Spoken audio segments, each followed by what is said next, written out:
Dans ce 5e chapitre, nous allons voir un certain nombre de paramètres importants qui seront à prendre en compte dans le chapitre suivant lorsqu'on s'intéressera de plus près à la réactivité des composés organiques.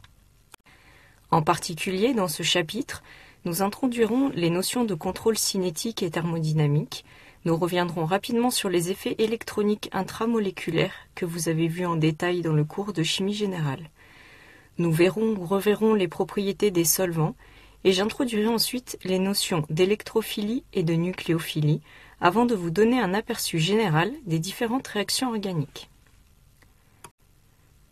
Pour pouvoir vous exposer les notions de contrôle cinétique et thermodynamique, nous allons revenir très rapidement sur quelques connaissances de thermodynamique et de cinétique. Une réaction totale caractérise une réaction dans laquelle le réactif minoritaire, également appelé réactif limitant, est totalement consommé en fin de réaction. Elle s'écrit donc A plus B donne C plus D. Une réaction est équilibrée si en fin de réaction, le réactif minoritaire n'est pas totalement consommé. Ces réactions sont du type A plus B donne C plus D, avec une double flèche entre les réactifs et les produits. En fin de réaction, les 4 espèces A, B, C et D coexistent. Dans le cas d'une réaction équilibrée, on définit une constante d'équilibre notée K. Cette constante d'équilibre, vous l'avez déjà vu auparavant, correspond au produit des activités des produits de la réaction élevés à leur coefficient stoichiométrique divisé par le produit des activités des réactifs élevés à leur coefficient stoichiométrique. Ici, tous les coefficients stoichiométriques valent 1. De plus, en chimie organique, les réactifs sont généralement miscibles aux produits, donc les activités sont assimilables aux fractions molaires. Finalement, K égale XC fois XD sur XA fois XB. La loi de Le Chatelier, qui concerne les déplacements de l'équilibre, précise qu'une modification de l'une des variables intensives définissant l'état d'équilibre d'un système provoque une évolution du système qui, si elle se produisait seule, tendrait à s'opposer à cette modification. En pratique, cette réaction d'estérification est équilibrée, ce qui implique qu'on ne peut pas consommer un des réactifs totalement pour former le maximum d'ester. Pour optimiser le rendement de cette réaction, il va donc falloir jouer sur les conditions expérimentales. Si on regarde l'expression de la constante d'équilibre, on peut jouer sur le nominateur et diminuer artificiellement un de ces deux termes, X ester ou XO. Si on fait en sorte de diminuer un des deux termes, K étant une constante, alors le système doit évoluer de telle sorte à faire diminuer le dénominateur, c'est-à-dire que le système évolue en consommant les réactifs. Ceci correspond bien à la loi de Le Chatelier énoncée précédemment, à savoir que le système évolue de façon à s'opposer à la modification imposée. On peut envisager deux possibilités pour diminuer artificiellement le nominateur. On peut par exemple éliminer l'ester formé par distillation et le récupérer dans un Erlenmeyer. Vous pouvez voir ceci sur le montage de votre droite. Mais on peut également éliminer l'eau, non pas par un procédé physique comme dans le cas de la distillation, mais par un procédé par exemple chimique, c'est-à-dire ici par protonation. Dans ces deux cas, vous pouvez analyser ce phénomène d'une autre façon. Si vous éliminez un des produits du milieu réactionnel, alors la réaction inverse, c'est-à-dire la réaction d'hydrolyse de l'ester, n'est plus possible. La réaction ne peut donc évoluer que dans le sens de la consommation des réactifs. Pour revenir à notre premier raisonnement, afin d'augmenter le rendement de la réaction, on peut également augmenter artificiellement un des deux termes du dénominateur. K étant une constante, si le dénominateur augmente, alors le numérateur doit lui aussi augmenter, donc le système évolue vers la synthèse d'une quantité d'ester plus importante. Expérimentalement, pour déplacer un équilibre vers les produits attendus, on met un des réactifs en excès. Généralement, on choisit le réactif qui est le moins cher ou qui est le plus accessible. Nous allons maintenant nous intéresser aux aspects cinétiques d'une réaction chimique et en particulier au profil énergétique réactionnel. Les équations bilan du type réactif donne produit correspondent au bilan macroscopique d'une réaction. En réalité, au niveau microscopique, une réaction chimique se décompose en une succession d'actes élémentaires qui font apparaître des intermédiaires réactionnels, c'est-à-dire des espèces parfois isolables mais très réactives et qui ne figurent pas dans l'équation bilan. Pour débuter cette partie avec des notions simples, nous allons prendre le cas d'une réaction chimique en un seul acte élémentaire. Le graphique donné ici correspond au profil énergétique de la réaction, c'est-à-dire à l'énergie du système en fonction des coordonnées de réaction notées CR. Ces coordonnées de réaction prennent en compte les différents paramètres qui varient au cours de la transformation, comme par exemple la longueur des liaisons qui se brisent ou se forment, la distance entre les centres réactifs ou encore les angles de liaison. Le système est au départ noté EI pour état initial et sera noté EF en fin de réaction pour état final. L'état initial correspond donc à l'énergie des réactifs et l'état final à l'énergie des produits. Pour passer de l'état initial à l'état final, il faut fournir de l'énergie au système, une quantité d'énergie qui doit être équivalente à l'énergie d'activation notée EA. Au maximum d'énergie, le système passe par un état appelé état de transition ou complexe activé, qu'on ne peut isoler et qui, le plus souvent, n'est pas détectable. À ce niveau, le système possède une structure instable par rapport aux réactifs et aux produits. Dans le cas présenté ici, l'état final est plus stable que l'état initial et l'énergie de la réaction est signalée par une flèche verte. Le cas où une réaction se déroule en un seul acte élémentaire est assez rare. Nous allons donc compliquer le raisonnement et passer au cas où une réaction se déroule en deux actes élémentaires. L'équation bilan de la réaction est toujours la même. Les réactifs donnent les produits, cependant cette réaction complexe, constituée par deux processus élémentaires, peut s'écrire réactif donne intermédiaire réactionnel, puis intermédiaire réactionnel donne produit. L'intermédiaire réactionnel noté IR, apparaissant au cours de la réaction, est une espèce cette fois-ci détectable et parfois isolable. Finalement, à partir de l'état initial, le système passe tout d'abord par un premier état de transition, puis par un minimum relatif d'énergie qui correspond à l'intermédiaire réactionnel. Dans le deuxième acte élémentaire, l'intermédiaire réactionnel auquel on fournit de l'énergie passe par un deuxième état de transition avant de fournir le produit ou les produits attendus. Dans un processus complexe, l'étape cinétiquement limitante est l'étape qui détermine la vitesse de la réaction. C'est donc l'acte élémentaire qui est le plus difficile à réaliser et qui demande une énergie d'activation élevée.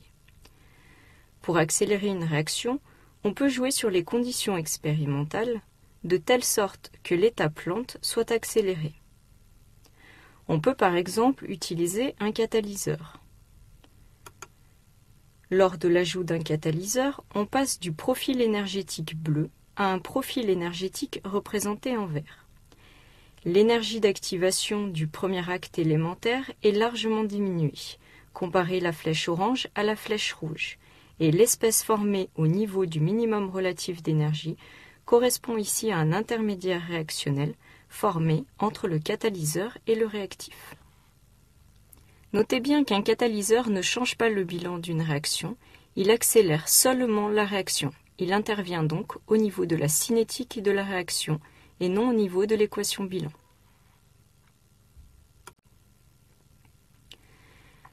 Maintenant que nous avons revu quelques points de thermodynamique et de cinétique, nous allons pouvoir aborder le problème du contrôle thermodynamique et du contrôle cinétique. On s'intéresse au cas où deux actes élémentaires sont en compétition. A peut être en équilibre avec B selon la réaction 1 et A peut également être en équilibre avec C selon la réaction 2. Une réaction est sous contrôle thermodynamique lorsque le produit dominant à l'équilibre est le produit le plus stable. Le fait que l'on se situe à l'équilibre présuppose que l'on ait attendu un temps très long pour que cet équilibre soit établi. Une réaction est dite sous contrôle cinétique lorsque le produit dominant à un instant T est celui qui se forme le plus rapidement, autrement dit, celui qui nécessite l'énergie d'activation la plus faible pour se former. Ce premier graphique présente une situation possible de profil énergétique pour passer de A à C, courbe bleue, et pour passer de A à B, la courbe rouge. Le produit thermodynamique est le produit le plus stable parmi les différents produits qui peuvent être formés. Ici, il s'agit donc du produit B. Le produit cinétique est le produit qui nécessite le minimum d'énergie pour être formé. Ici, il s'agit également du produit B, puisque l'énergie d'activation EA1 est inférieure à l'énergie d'activation EA2. Voici un autre cas de figure. Dans ce nouveau graphique, le produit thermodynamique est toujours le produit B, puisque c'est le produit le plus stable. Par contre, cette fois-ci, le produit cinétique est le produit C, qui nécessite une énergie d'activation plus faible dans la formation de l'état de transition correspondant. Expérimentalement, il est possible de faire varier différents paramètres pour orienter la réaction vers le produit désiré. Par exemple, pour favoriser l'obtention du produit thermodynamique dans le cas d'une compétition, on peut travailler à température élevée ou attendre un temps long avant de stopper une réaction. Dans le cas contraire, c'est-à-dire si l'on souhaite cette fois-ci favoriser la formation du produit cinétique, on travaillera à température basse. La réaction sera stoppée plus rapidement. On pourra également utiliser un catalyseur sélectif qui permettra d'abaisser encore plus l'énergie d'activation de la réaction, et donc de différencier de manière encore plus importante les énergies d'activation EA1 et EA2 présentées sur les graphiques de la diapositive précédente. Le solvant peut également avoir un rôle dans la différenciation contrôle cinétique, contrôle thermodynamique. Un deuxième paramètre important en termes de réactivité concerne les effets électroniques intramoléculaires. Les effets inductifs et mésomères sont en effet à la base de la réactivité des composés organiques. Les effets inductifs résultent de la déformation d'un nuage électronique, sigma ou pi, sous l'effet d'une différence d'électronégativité. Il s'agit donc d'un phénomène électrostatique. Le sens de cet effet inductif est apprécié par rapport à la polarisation produite par l'atome d'hydrogène sur la liaison covalente. Les atomes ou groupements attracteurs, c'est-à-dire plus attracteurs que l'hydrogène, exercent donc un effet moins I. Les atomes ou groupements donneurs, c'est-à-dire cette fois-ci moins attracteurs que l'hydrogène, exercent donc un effet plus I. Il faut savoir que l'effet inductif se propage le long d'une chaîne carbonée, mais qu'il s'affaiblit rapidement. Finalement, la propagation s'étend à 2-3 carbones maximum de la source de l'effet, sauf si une liaison pi assure une sorte de relais de transmission. Dans le premier exemple, l'effet inductif attracteur du chlore est très important sur la liaison carbone-chlore, toujours non négligeable sur la liaison suivante carbone-carbone, mais ensuite il reste faible. Dans le deuxième cas, puisqu'il existe une liaison pi dans le système, l'effet inductif du chlore se prolonge jusqu'à l'autre extrémité de la molécule présentée ici. Ceci résulte du fait que les électrons π sont plus polarisables que les électrons sigma. Concernant les caractéristiques des effets inductifs, vous savez qu'ils se cumulent, mais également qu'ils sont beaucoup plus importants sur les espèces chargées que sur les espèces neutres. Ainsi, dans le cas où un carbone chargé positivement est lié à un atome ayant un effet inductif donneur, la charge positive sera partiellement compensée. A aura donc un effet stabilisant.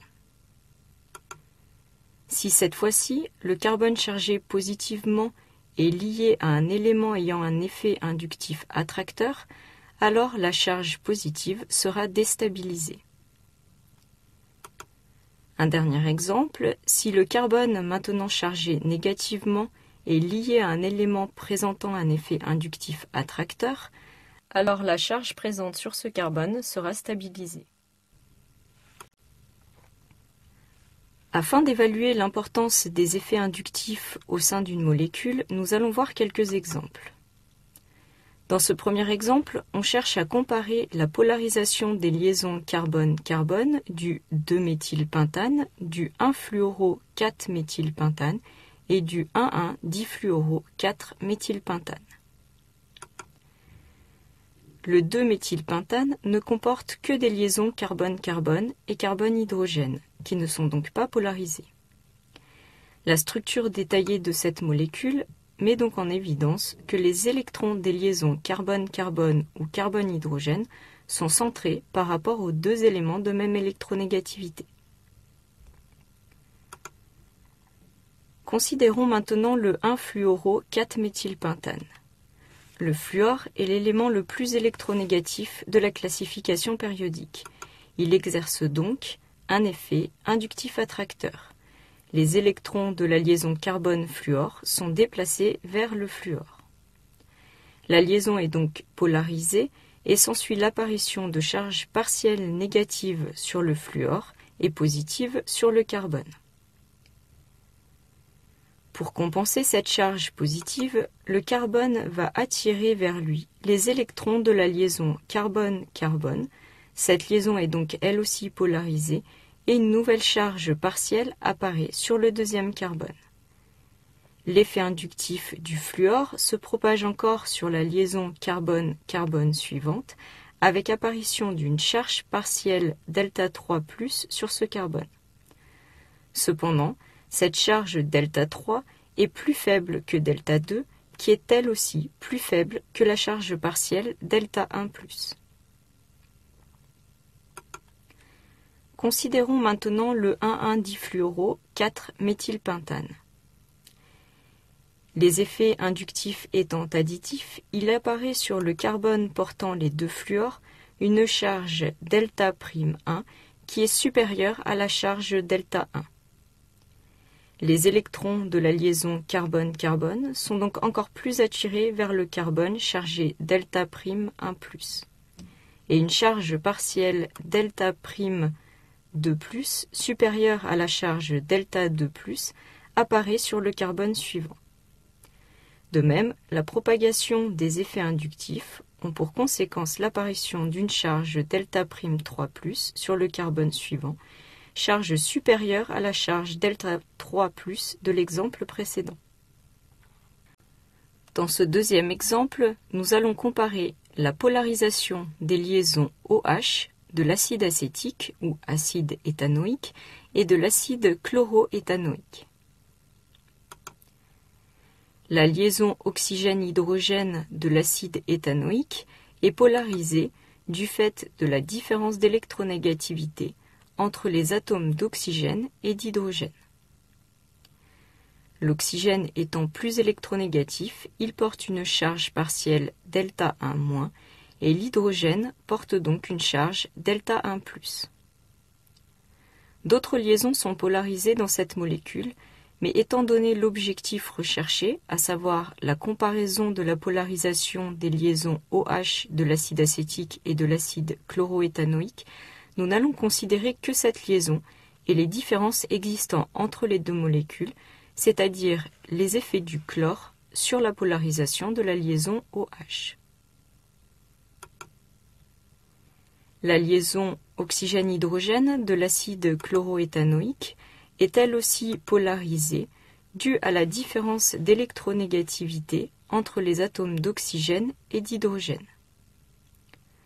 Le chlore a un effet inductif attracteur qui se propage le long de la chaîne carbonée. Ainsi, les électrons de la liaison chlore-carbone sont attirés vers le chlore. Par conséquent, les électrons des liaisons carbone-carbone, carbone-oxygène et enfin oxygène-hydrogène sont eux aussi déplacés vers la gauche. Il résulte de la présence du chlore que l'hydrogène est encore plus appauvri en électrons. La charge Δ2+ est supérieure à la charge Δ1+ du proton acide de l'acide éthanoïque. Finalement, la liaison oxygène-hydrogène est plus polarisée dans l'acide chloroéthanoïque que dans l'acide éthanoïque. En conclusion, on peut dire que l'effet inductif attracteur du chlore explique l'augmentation de la polarisation de la liaison oxygène-hydrogène par rapport à celle prévue par la différence d'électronégativité. Δ2 est bien supérieur à Δ1. Voici un dernier exemple sur les effets inductifs. Ici, il vous est demandé de comparer la polarisation des liaisons oxygène-hydrogène de l'acide formique ou acide méthanoïque et de l'acide acétique. La liaison oxygène-hydrogène de l'acide méthanoïque est polarisée avec une charge partielle moins sur l'oxygène et une charge partielle Δ+ sur l'hydrogène. La liaison oxygène-hydrogène de l'acide éthanoïque est elle aussi polarisée. À la différence de l'acide méthanoïque, l'acide éthanoïque porte un groupement CH3 qui a un effet inductif donneur. Par propagation, cet effet inductif donneur a tendance à enrichir l'hydrogène de la liaison oxygène-hydrogène en électrons. Du coup, la charge Δ2+ ici est amoindrie comparée à la charge Δ1+ de l'acide méthanoïque. On peut donc conclure ici que l'effet inductif donneur du groupement méthyle explique la diminution de la polarisation de la liaison oxygène-hydrogène par rapport à celle prévue par la différence d'électronégativité. Δ2 est donc inférieur à Δ1. Chaque fois qu'on vous demandera d'établir ce genre de comparaison, utilisez un des composés comme référence, c'est ce que nous avons fait dans ces deux exemples. Dans chaque cas, la molécule de gauche a été utilisée comme référence. Ensuite, ne regardez que les éléments qui diffèrent d'un composé à un autre pour établir la comparaison. Dans cette partie concernant les effets électroniques intramoléculaires, nous avons revu les effets inductifs et maintenant nous allons nous intéresser aux effets mésomères. L'effet mésomère ne concerne que les électrons pi et les doublés libres. Ce phénomène est d'origine quantique. On dira qu'un groupe W a un effet mésomère s'il apporte à la molécule une possibilité de délocalisation supplémentaire des électrons. Intéressons-nous à l'effet mésomère donneur noté +M. Il intervient dans deux cas, soit lorsqu'un élément W possède un doublé libre qui peut être délocalisé. Cet effet sera encore plus fort si le groupement W est chargé négativement, soit dans le cas où deux éléments sont liés par une double liaison qui peut être délocalisée. Si Z est électronégatif, alors la délocalisation du doublet pi ne sera pas possible. Les halogènes, les groupements OR, NH2 ou O- ont un effet mésomère donneur. Par exemple, le doublet libre de l'azote lié au benzène peut être délocalisé par effet mésomère. On obtient successivement ces différentes formes et finalement l'hybride de résonance représenté ici fait apparaître une charge Δ+ sur l'azote et trois charges Δ' réparties sur 3 carbones du cycle. L'effet mésomère attracteur sera noté -M. Si Z est très électronégatif, alors il va attirer à lui les électrons de la liaison pi. Ces électrons seront donc délocalisés par effet mésomère. Les groupements C double liaison O, C double liaison N, C triple liaison N, N double liaison O auront donc un effet mésomère attracteur. Par exemple, le carbonyle de l'acide benzoïque exerce un effet mésomère attracteur qui est à l'origine des différentes formes mésomères de la molécule. L'hybride de résonance représenté ici fait apparaître une charge delta- sur l'oxygène et 3 charges delta' réparties sur 3 carbones du cycle aromatique. Dans l'exemple qui va vous être présenté, on cherche à comparer la polarisation des liaisons oxygène-hydrogène du propane-1-ol et du phénol. La liaison oxygène-hydrogène du propane-1-ol est polarisée du fait de la différence d'électronégativité entre les deux éléments oxygène et hydrogène. L'hydrogène porte donc une charge partielle delta1+, et l'oxygène une charge delta1-. La liaison carbone-oxygène est elle aussi polarisée. Le carbone porte une charge partielle delta2+, et l'oxygène porte finalement une charge delta2- plus delta1-. Si on regarde maintenant la molécule de phénol, la même polarisation existe au niveau de la liaison oxygène-hydrogène. L'hydrogène est chargé delta'1+, et l'oxygène delta'1-. Du fait de la polarisation de la liaison carbone-oxygène, à cette première charge partielle présente sur l'oxygène s'ajoute une deuxième charge partielle, delta'2-. Le carbone est lui chargé delta'2+. En outre, le doublet libre de l'oxygène, porté par le cycle aromatique, peut être délocalisé, comme ceci est représenté par cet ensemble des formes mésomères.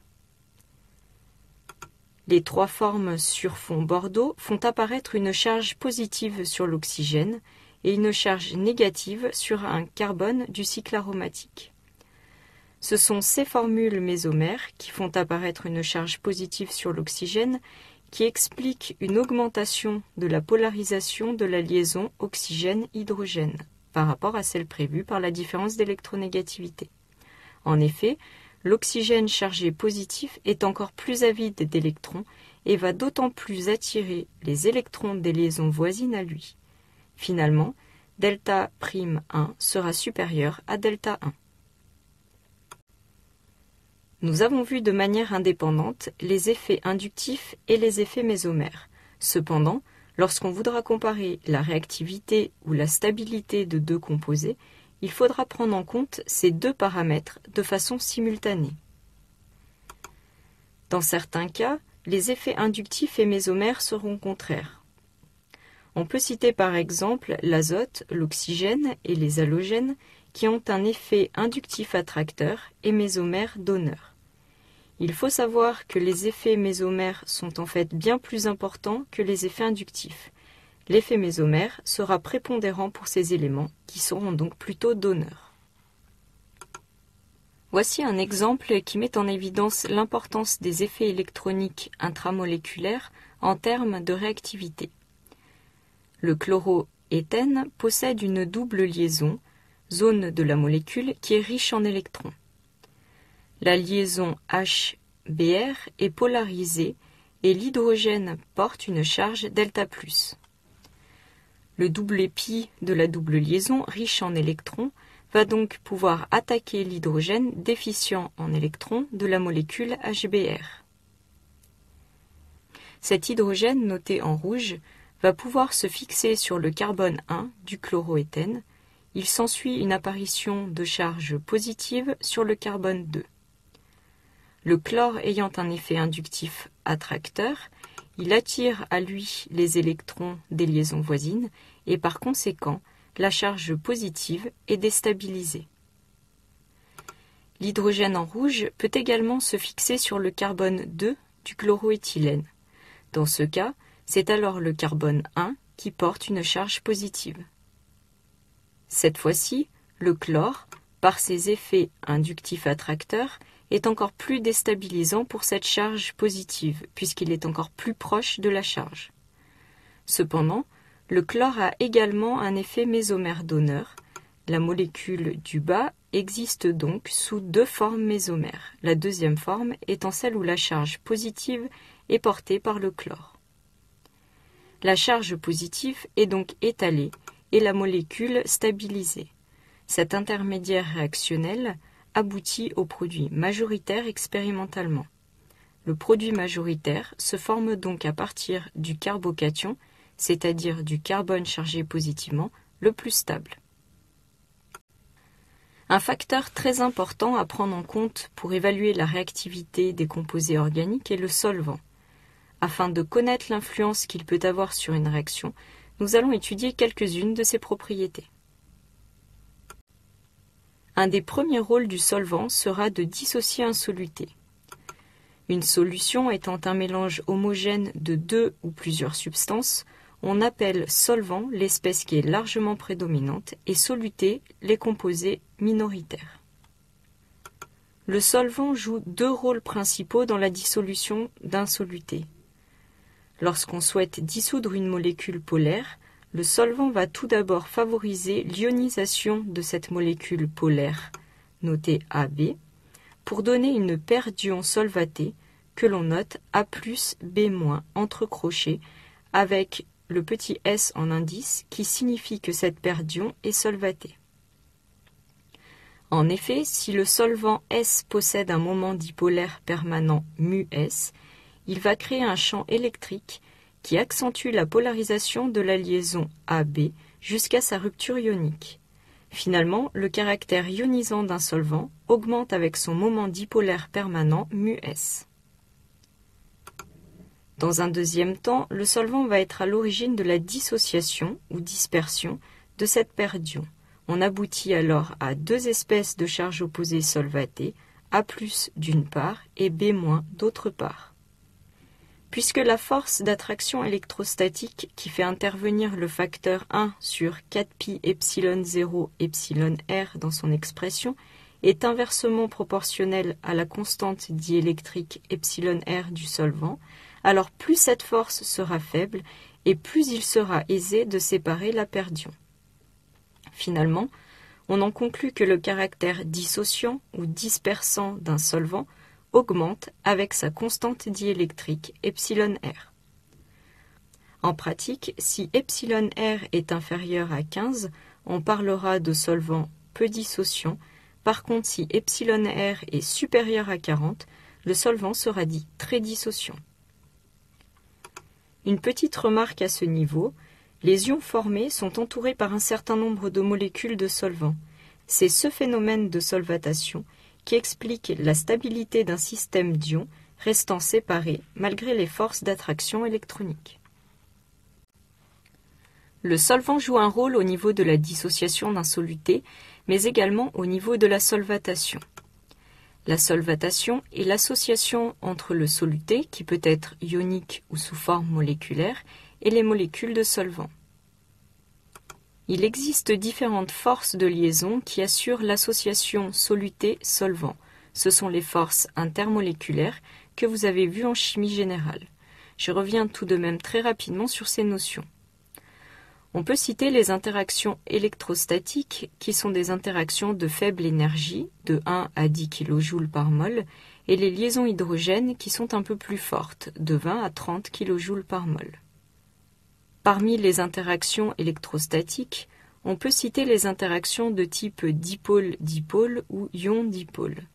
Dans le premier cas, il s'agit de forces intermoléculaires où les dipôles peuvent être permanents lorsque les molécules sont polaires, ou induits lorsque les molécules sont polarisables. Ces interactions interviennent en fait lors de la solvatation par un solvant polaire de composés moléculaires. C'est le cas le plus couramment en chimie organique. Les interactions de type ion-dipôle interviennent lors de la solvatation d'espèces ioniques par un solvant polaire. Ceci est dû au fait que les dipôles du solvant s'orientent autour des ions et créent ainsi un champ électrique. Les liaisons hydrogènes jouent un rôle fondamental dans la solvatation. un solvant capable de solvater une espèce chimique par liaison hydrogène est un solvant protique. Une remarque concerne ici un ion que vous rencontrerez très couramment en chimie organique, l'ion H+. Celui-ci n'existe pas en solution aqueuse, il réagit avec l'eau pour donner l'espèce H3O+, appelée ion oxonium. Cette espèce est en fait solvatée par 3 molécules d'eau par l'intermédiaire de liaisons hydrogène. Cette nouvelle espèce formée de formule brute H9O4+, est l'ion hydronium. On notera en général ce composé H3O+ aqueux pour signifier que les ions H3O+ sont solvatés en milieu aqueux, ou tout simplement H3O+, si on omet la précision de solvatation. Finalement, les solvants seront classés suivant les 2 principales caractéristiques que nous avons vues, les solvants apolaires, qui sont ici dans la colonne verte du tableau, et les solvants polaires. Parmi les solvants polaires, on retrouvera les solvants aprotiques, qui ne peuvent pas solvater un composé par liaison hydrogène, et les solvants protiques, qui sont capables de solvater une espèce chimique par liaison hydrogène. Dans ce tableau, vous trouverez les solvants les plus couramment utilisés en chimie organique. Je vous laisse le lire. Maintenant, on peut se demander quels sont les critères à considérer lorsqu'on veut choisir un solvant pour une réaction donnée. Il faut en fait tenir compte de 2 critères principaux. Tout d'abord, on s'intéresse aux températures de changement d'état, puisque le solvant choisi doit être sous forme liquide à la température où la réaction est effectuée. De plus, pour faciliter le traitement et donc l'élimination du solvant, on souhaite que sa température d'ébullition soit relativement faible pour pouvoir être évaporé facilement. Le deuxième critère à prendre en compte est fondamental. On doit évaluer l'influence du solvant sur le mécanisme de la réaction. En effet, le solvant doit pouvoir favoriser la cinétique de la réaction. Un solvant peut en effet stabiliser de façon plus ou moins importante les espèces intervenant dans l'étape cinétiquement déterminante ou limitante. Soit l'étape cinétiquement déterminante R en équilibre avec l'état de transition. Pour évaluer l'effet du solvant sur la constante de vitesse, il faut comparer l'effet du solvant sur la stabilité des réactifs et de l'état de transition. En fait, un solvant apolaire aprotique défavorisera les processus faisant apparaître des charges, puisque ce type de solvant, plus adapté à la solvatation de composés apolaires, stabilisera plus les réactifs que l'état de transition. A l'inverse, un solvant apolaire aprotique favorisera les processus faisant disparaître des charges. En effet, dans ce cas-là, la stabilisation de l'état de transition sera plus importante que celle des réactifs. Un solvant protique ou aprotique polaire favorisera, lui, les processus faisant apparaître des charges, puisqu'alors la stabilisation de l'état de transition chargé sera plus importante que celle des réactifs apolaires. A l'inverse, il défavorisera les processus faisant disparaître des charges. Nous allons maintenant aborder les notions d'électrophilie et de nucléophilie. Commençons par les électrophiles.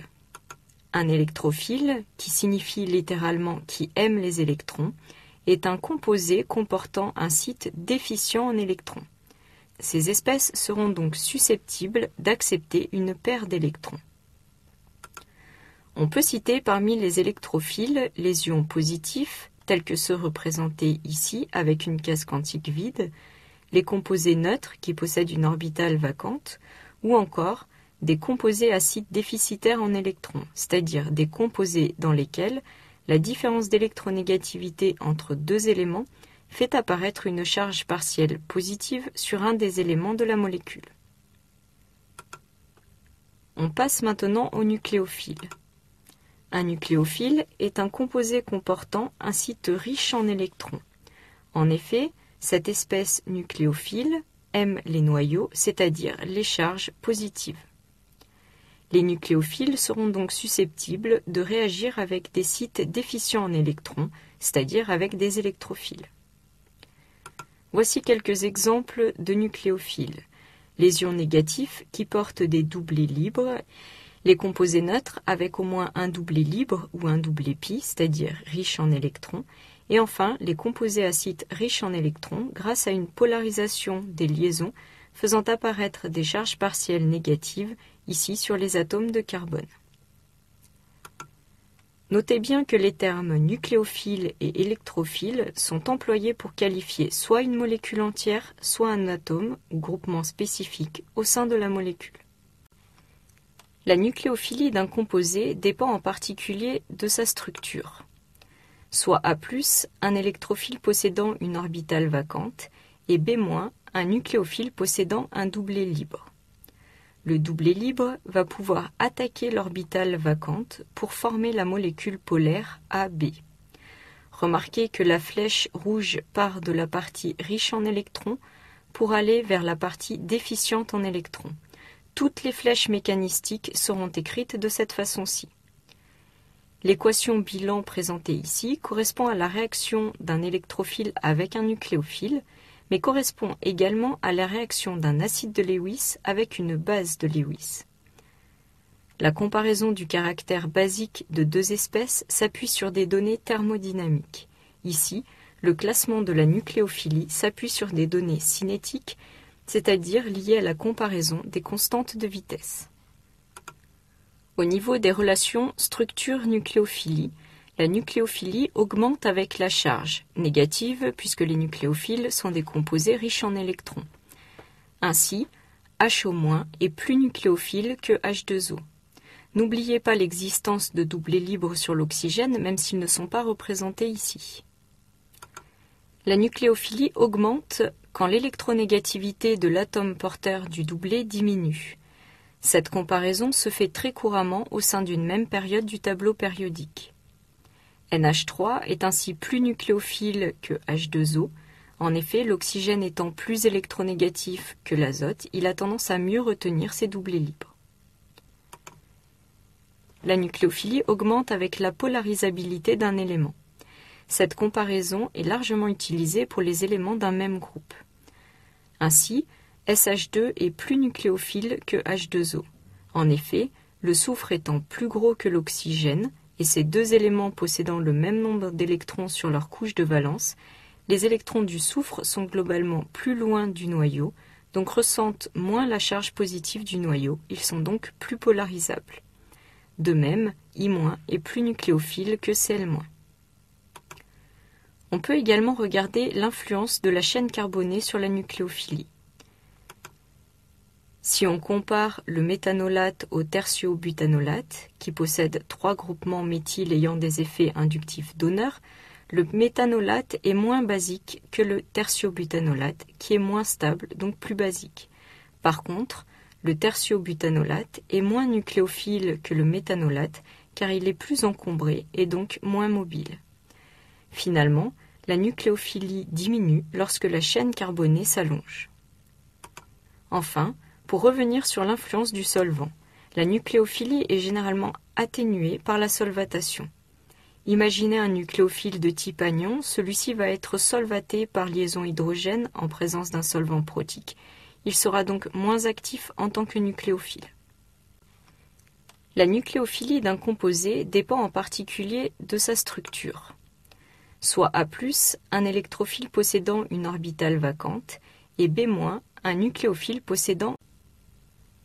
Avant de passer au chapitre suivant, nous allons voir les grandes classes de réactions organiques, mais également les différentes possibilités de rupture et de formation de liaisons.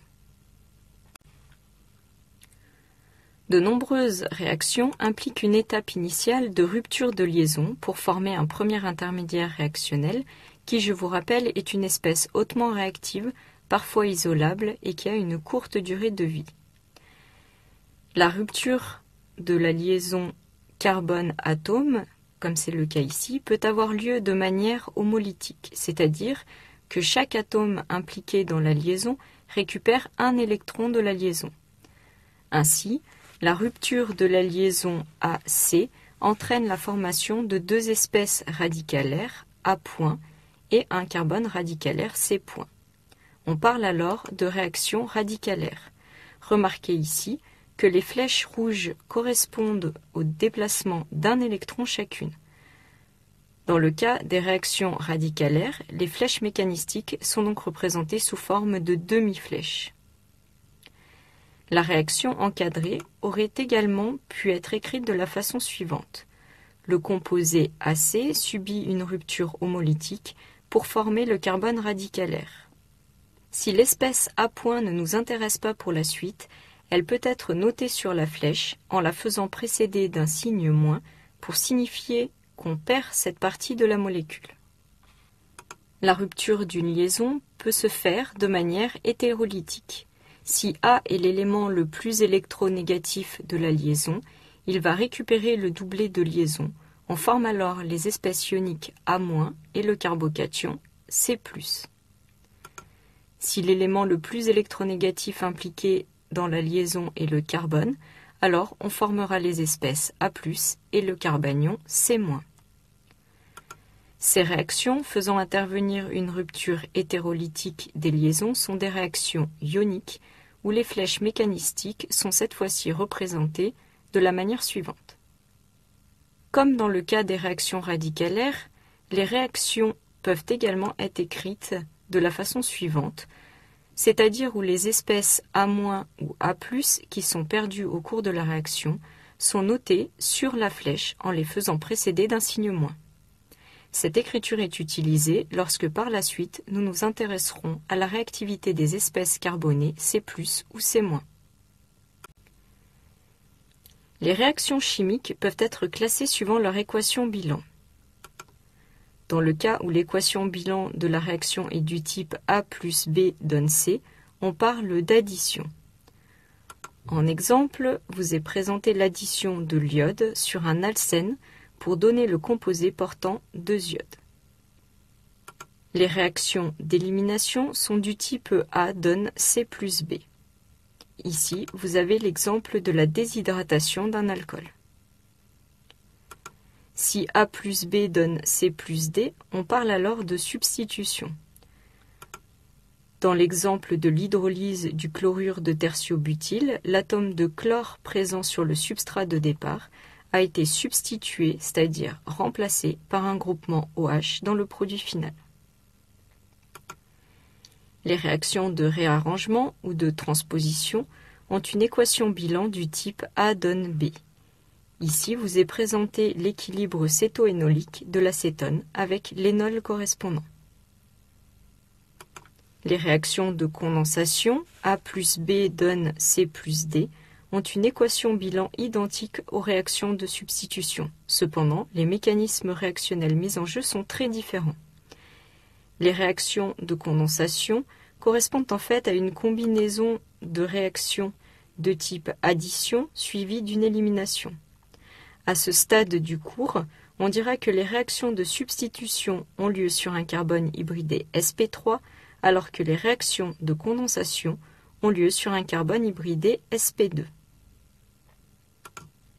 Les réactions de cyclisation sont du type A donne B, avec ici l'exemple de cyclisation d'un hexose. Le groupement OH, noté en rose, s'additionne sur le carbonyle de la fonction aldéhyde. Cette addition intramoléculaire résulte en la formation d'un cycle. Enfin, parmi les différentes classes de réactions, les réactions d'oxydation et de réduction vous ont été détaillées dans le cours de chimie générale. Quelques remarques sur l'écriture des équations bilan. Ces deux premières équations bilan correspondent à la même réaction, ce qui signifie qu'un réactif peut être noté avant la flèche, c'est-à-dire du côté du substrat, ou au-dessus de la flèche. De même, cet exemple vous montre que la partie éliminée d'une molécule peut être notée du côté des produits ou sur la flèche de l'équation bilan, mais attention dans ce cas, il faut bien préciser la perte de la molécule ou de l'ion par un signe moins devant l'espèce. Si on considère maintenant un catalyseur, celui-ci est consommé puis régénéré au cours d'une réaction, ici une réaction d'estérification. Il n'intervient donc pas dans l'équation bilan, il doit apparaître au-dessus de la flèche. Finalement, un catalyseur est forcément noté au-dessus de la flèche dans l'équation bilan, mais tout composé écrit au-dessus de la flèche n'est pas forcément un catalyseur. Quelques remarques sur l'écriture des équations bilan.